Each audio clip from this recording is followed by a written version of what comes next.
alhamdulilah mina sheytaani rajim bismillahi rahmaani rahim salaamaaleykum wa rahmatullah ñetteelu fan ci weeru safar ñu àndaat ak yéen ci seen émission mbégum safar gi tey nag ñu indi fas yéene waxtaanee waat keneen ci njabootuk sëriñ bi ki ñu waxtaanee tey nag moo di soxna Mariama ñu gën ko xam ci soxna Mariama Kunta di rakk ci sëriñ Fallou waaye juróom mu jigéen mooy soxna Awa Bousso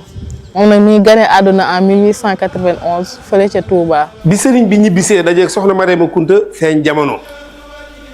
soxna Mariama Kunta fii jumaay Touba ji ne nee naa fi la feeñee jamono. bi mu feeñee jamono ñetti weer wala juróom benn weer la ko sëñ Baara magee waaye kan mooy soxna Mariama Kunta. kan mooy soxna Mariama.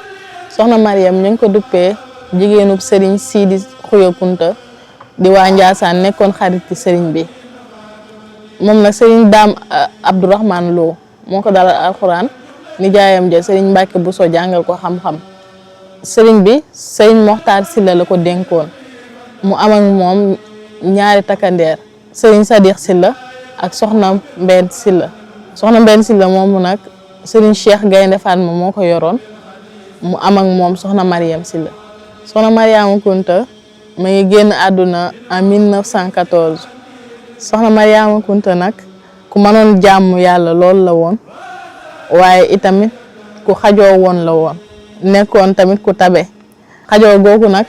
lu ñu ràññee la si yoonu murit ba tax na ñi ngi sàkku seen teewaay si bés bi ñuy dërmal mu di màggal gi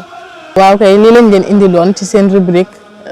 mbégum safar gi di leen jox dig daje si yeneen rubrique wasalaamaaleykum wa rahmatullah